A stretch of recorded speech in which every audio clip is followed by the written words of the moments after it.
Dati raw isinumbong ni Pacifico Curly Discaya ang ilang anomalyang sangkot ang mga opisyal ng DPWH, pero tila hindi raw pinansin ang dating kalihim na si Manuel Bonoan.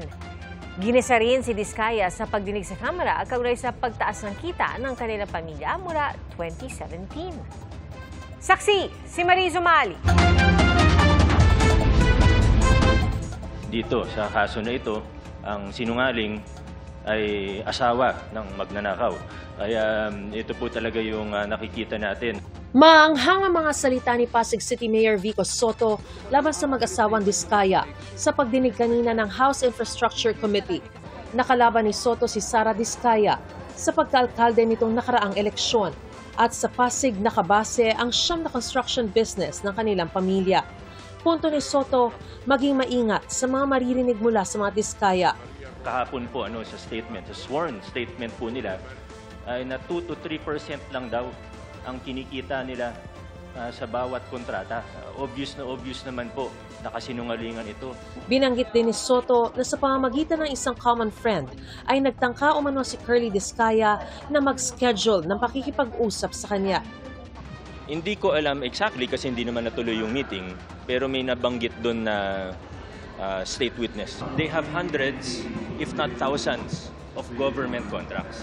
Pero ang pinangalanan lang nila nasa 26 people. So paano nila, kung totoo yung sinasabi nila, ano nangyari dun sa hundreds or thousands of other projects?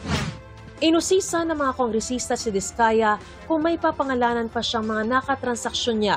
Your Honor, kung okay lang po ba, nasa executive session ko na lang po sasabihin para sa kaligtasan din po ng pamilya po. Do I take it na gusto mo pa rin magbanggit ng mga pangalan? Hindi po, Your Honor. Yes po. Wala na kayong idadagdag o babaguhin dito? Kasi hindi ko po maintindihan yan. Wala na po. Wala na. Nakakapagtaka na malaki kayong kontratista sa panahon ng gobyerno ni President Noynoy Aquino, isa sa pinakamalaking kontratista sa panahon ni Pangulong Duterte, isa sa mga pinakamalaking kontratista, actually pinakamalaking flood control. Pag pinagsama-sama po lahat ng kumpanya ninyo, sa ilalim po ng gobyernong ito, pero walang kahit isang senador sa inyo pong sinumpaang salaysay. Yun po yung una. Pangalawa, sabi po ninyo kahapon, walang ledger kayong hawak sa listahan bago 2022. Wala hong naniniwala siya. Meron pa bang dagdag na kongresista na kasama sa payoffs? Meron pa bang mga senador? Your Honor, wala na po. Ang agad niyang nilinaw ay ang pahayag kahapon sa Senado kung saan nabanggit sina dating House Appropriations Committee Chairman Congressman Zaldi Co at House Speaker Martin Romualdez. Hindi po ako nagkaroon ng anumang klaseng transaction sa kanila. Kaya nabanggit po ang mga pangalan na yun dahil yun po ang madalas na sinasabi ng mga kausap ko po ng politiko. Na pinabanggit nila na kailangan ibigay mo na kaagad yung obligasyon kasi pinakukuha na ni Saldico at saka ni Speaker. Ipinakita naman ni Deputy Speaker Janet Garin na nag-umpisang tumaas sa bilyong piso ang kinita ng mga Discaya mula 2017 hanggang 2022. In fact, in 2022, which is supposed to be the first pandemic recovery year, Mr. Chair, ito dapat yung tinulungan nating makaahon, makabangon ang maliliit na mga negosyante, kaakibat yung ating mga MSMEs, umakyat ang gross, ang revenue from construction, from government ng Discaya Group to 20.524 billion. Pinansin din ni Batangas 2nd District Representative Jervy Luistro na lumobo ang kita ni Discaya noong nakaraang administrasyon. Pero base sa affidavit ni Discaya, mga kasalukuyang politiko at opisyal ng DPWH lang ang pinangalanan niyang sangkot umano sa katiwalian. Are you saying na yung pagbibigay mo ng pera sa DPWH at sa mga lawmakers happened only during the current administration and did not happen during the previous administration? Wala pong ganun pong nangihingi sa amin, hindi pa po.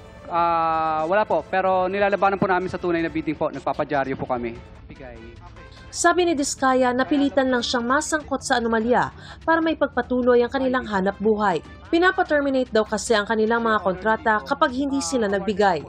Nagreklamo raw siya noon kay DPWH Secretary Manuel Bonoan pero tila hindi raw ito pinansin. Awarded ng project, napilitan kang magbigay, pero dahil kung hindi ka magbibigay, ika-cancel ang project. Yes, Your Honor, o right of way problem o di kaya mutual termination po ang mangyayari. Ilang beses po ako nagpadyaryo at nagsusumbong pa po ako kay Secretary Bonoan, pero mapapasin niyo po sa open letter ko doon na parang hindi po pinapansin ni Secretary Bonoan yung dyaryo ko kasi tabloid lang ang dating.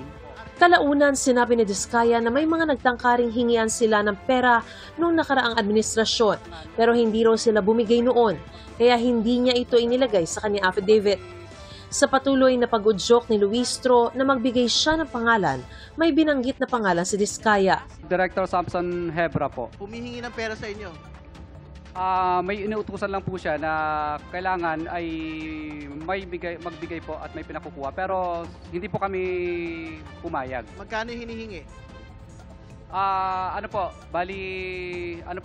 Parang nasa ano po yata yun, parang 10%. Para kanino? Wala pong binanggit sa akin ng mga politiko, basta taas lang. Inamin din niya na sa 18 politikong nauna niya ng pinangalanan, 17 lang ang personal niyang nakaharap. Ibig mong sabihin, lahat inabutan mo ng direkta, pera lang si Kong Roman Romulo? Hindi po, Your Honor. Yung iba po dyan, nag-usap lang kami. Tapos yung sumunod, mga tao na lang po nila ang pinagbigyan namin. Hindi pinayagan ng komite na direktang tanungin ni Representative Maria Victoria Copilar si Diskaya. Isa si Copilar sa mga pinangalanan ni Diskaya sa kanilang affidavit sa Senado. Bago pa man masaway ng chairman ng komite, sinabi ni Diskaya na ngayon lang sila nagharap ni Copilar. Dahil bitina sa oras, nag-adjourn muna ang pagdinig ng komite. Wala pa silang anunsyo kung kailan ang susunod na pagdinig. Para sa GMA Integrated News, Mariz Umali ang inyong saksi. Sinisikap po ng GMA Integrated News na makuha ang panig ni na dating DPWH Region 4A Director Samson Hebra at dating DPWH Secretary Manuel Bonoan kaugnay sa mga bagong pahayag ni Pacifico Curly Diskaya. Mga kapuso, maging una sa saksi. Mag-subscribe sa GMA Integrated News sa YouTube para sa iba't ibang balita.